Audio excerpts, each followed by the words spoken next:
Mulai sekarang air cucian beras disimpan di sini. Emang untuk apa sih, Bu? Untuk menyiram tanaman sebagai pupuk organik. Oh iya.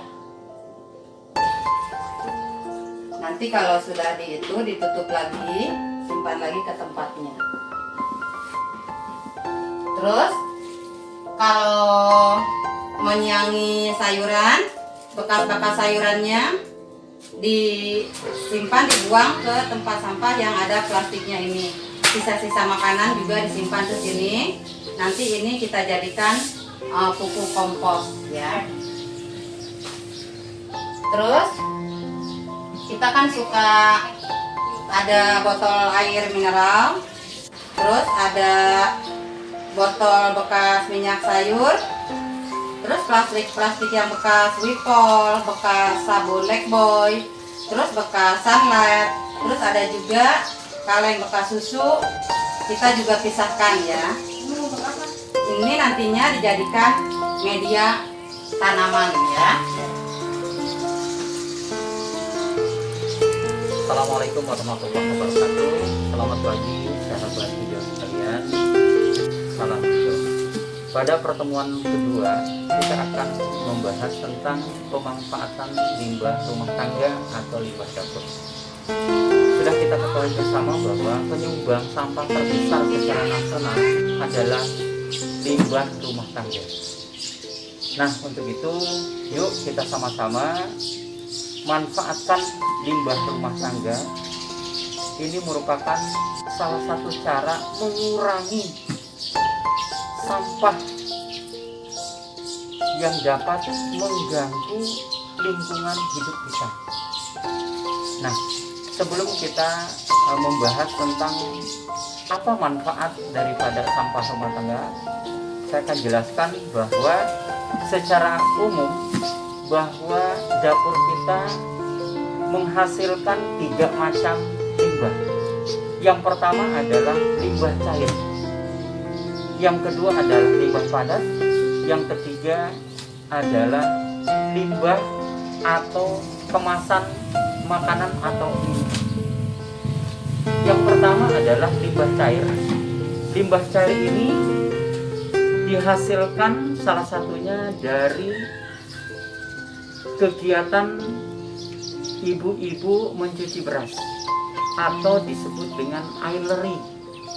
Ailery ini setiap hari dibuang begitu saja. Padahal kandungan ailery ini sangat bermanfaat bagi tanaman kita. Terutama air ini mengandung 90% adalah karbohidrat, ditambah vitamin-vitamin yang lain, terutama vitamin K dan sebagainya. Dalam pengaplikasian ailery ini bisa langsung kita siramkan ke tanaman kesayangan kita, atau kita tingkatkan kemanfaatannya dengan cara membuat fermentasi dari air leri atau air cucian beras. Yang kedua, ketika kita mau memasak atau ketika kita habis makan, kita akan meninggalkan limbah. Ini adalah limbah padat. Bisa kita lihat di sini ada kepala ikan, tulang ikan, cangkang telur, kulit pisang, juga potongan-potongan sayuran, kulit bawang dan sebagainya. Nah, ini biasanya kita buang ke tempat sampah. Padahal sampah padat ini bisa kita manfaatkan untuk pembuatan kompos secara instan. Nanti kita praktekkan bagaimana cara pemanfaatan kompos secara instan. Dan ini juga, ini adalah nasi bekas yang biasa kita buang ke tong sampah. Padahal nasi bekas ini bisa kita manfaatkan untuk membuat pupuk cair. Namun ini harus melalui proses fermentasi. Yang langkah pertama adalah nasi itu kita kepal-kepal sebesar bola pingpong. Kita biarkan dalam sebuah tempat selama 3 hari, dan nanti akan muncul jamur seperti ini. Dan terakhir ini adalah kemasan makanan atau minuman atau bekas sabun dan sebagainya. Nah, mulai hari ini kita simpan. Dan ini kita akan jadikan untuk tempat media tanam. Jadi menanam di pekarangan rumah itu tidak harus memerlukan lahan yang luas atau kita beli pot yang mahal, tetapi kita manfaatkan barang-barang bekas yang ada di rumah tangga kita. Nah, kegiatan ini tidak semata-mata kita untuk bercocok tanam di pekarangan rumah, tetapi kita ikut melestarikan lingkungan kita. Baik, saya sekarang berada di sekitar tanaman pakcoy. Tanaman pakcoy ini ditanam dengan menggunakan teknik verticulture plus. Kenapa disebut dengan verticulture plus? Karena di dalam tong ini kita siapkan paralon yang sudah kita lubangi di setiap sisinya. Nah, ini fungsinya adalah tempat memasukkan limbah padat yang dihasilkan oleh dapur kita, ya. Jadi setiap kita menghasilkan sisa-sisa potongan sayuran atau kepala ikan, kulit-kulit buah-buahan, kita masukkan ke dalam paralon ini. Nah, kita masukkan, kalau perlu kita potong kecil-kecil supaya di dalam proses pengomposannya lebih cepat. Nah, setelah itu kita tutup kembali, ya. Nanti sampah tersebut akan mengalami pembusukan dan mengeluarkan air melalui lubang-lubang ini, dan ini akan diserap oleh tanaman kita. Jadi kita membuang sampah tetapi ke tempat yang bermanfaat, sehingga dalam kurun waktu 1 bulan ini sudah menjadi kompos, dibantu oleh pasukan cacing yang kita tanam di dalam tong ini, sehingga akan mempercepat di dalam proses pengomposan, dan juga cacing itu akan mengolah tanah menjadi lebih gembur dan subur. Oke, selanjutnya pemanfaatan barang-barang bekas yang dihasilkan oleh dapur kita. Ini adalah botol aqua bekas yang kita buat untuk tempat media tanam. Nah, ini tanaman sawi putih, ini tanaman selada, ya.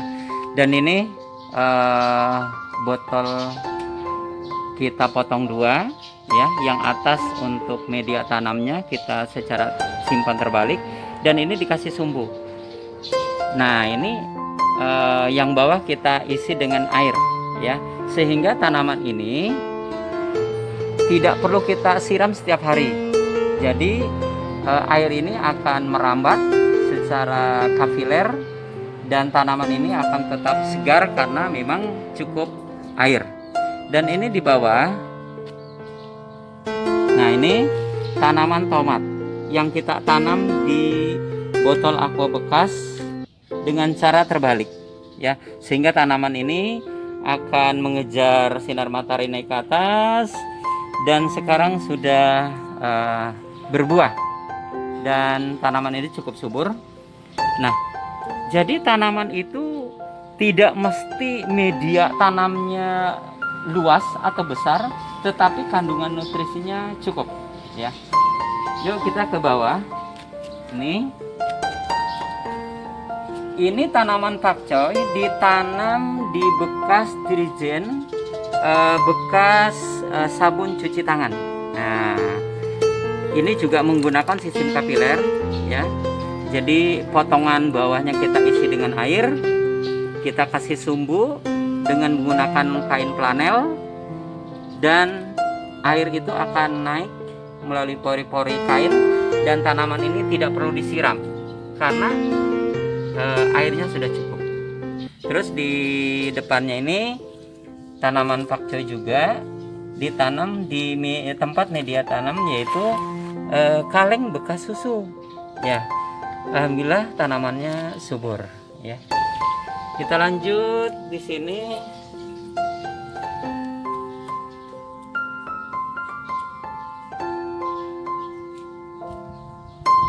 Nah ini tadi yang sudah dijelaskan, ini adalah Verticulture Plus ya. Ini dibuat dari tong bekas ya. Kita kasih lubang sesuai dengan ukuran tanaman. Saya menggunakan ukuran 15 cm jarak antar tanaman ya. Lalu kita isi tanah dan setiap lubang kita tanamin tanaman yang kita sukai, sayur-sayuran apa saja, termasuk cabai juga bisa ya. Dan tengahnya kita buat paralon seperti ini, dan ini adalah semua limbah ya. Jadi paralon ini kita dapatkan di limbah, termasuk ini ya. Ini verticulture menggunakan barang bekas yaitu paralon ya. Jadi paralon kita kasih lubang ya, terus kita tanami. Ini adalah tanaman seledri, cukup bagus ya. Ini lebih simpel, jadi kita tinggal menyiram di atas, nanti air akan turun ke bawah. Nah itulah pemanfaatan barang-barang bekas, termasuk ini tanaman gantung ini dibuat menggunakan botol bekas. Jadi bekas kemasan minuman ataupun makanan mulai sekarang jangan dibuang, tapi kita manfaatkan untuk tempat media tanam. Oke, yang terakhir kita akan membuat fermentasi air leri atau air cucian beras, sehingga pengaplikasiannya akan lebih baik terhadap tanaman kita. Yang kita butuhkan adalah alat, yaitu botol galon ya, yang sudah kita kasih keran untuk pengeluaran. Ini adalah untuk mempermudah. Apabila kita mau menggunakan, tinggal membuka keran dan produksi tetap berlanjut ya. Bahan yang kita gunakan air leri yang setiap hari kita produksi. Yang kedua, ini adalah air tetes tebu atau gula merah yang sudah dicairkan. Dan ketiga, kita menggunakan mikroorganisme yang ada di Yakult ya. Kenapa kita menggunakan Yakult? Karena air ini di samping untuk menyiram tanaman juga bisa digunakan untuk membibis pakan ternak, baik ayam, bebek maupun kambing, sehingga aman. Cara prosesnya adalah kita masukkan molase atau air gula merah. Ini merupakan makanan dari mikroorganisme yang kita kembangkan.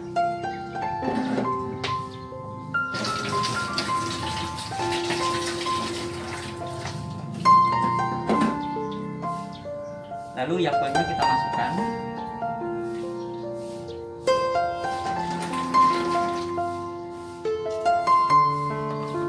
Dan selanjutnya air leri ini setiap hari kita masukkan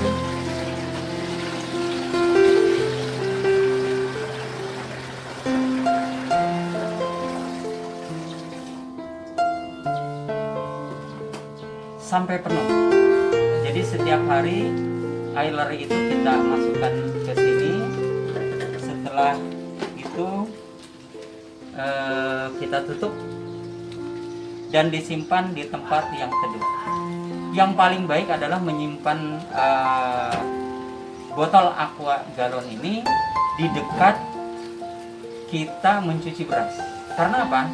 Kita lebih mudah membuang daripada menyimpan. Nah, setelah 1 minggu, air leri ini bisa kita aplikasikan, yaitu disiramkan ke tanaman kesayangan kita. Cukup tinggal membuka keran dan penambahan terus-menerus setiap hari. Inilah bagaimana cara membuat fermentasi air leri atau air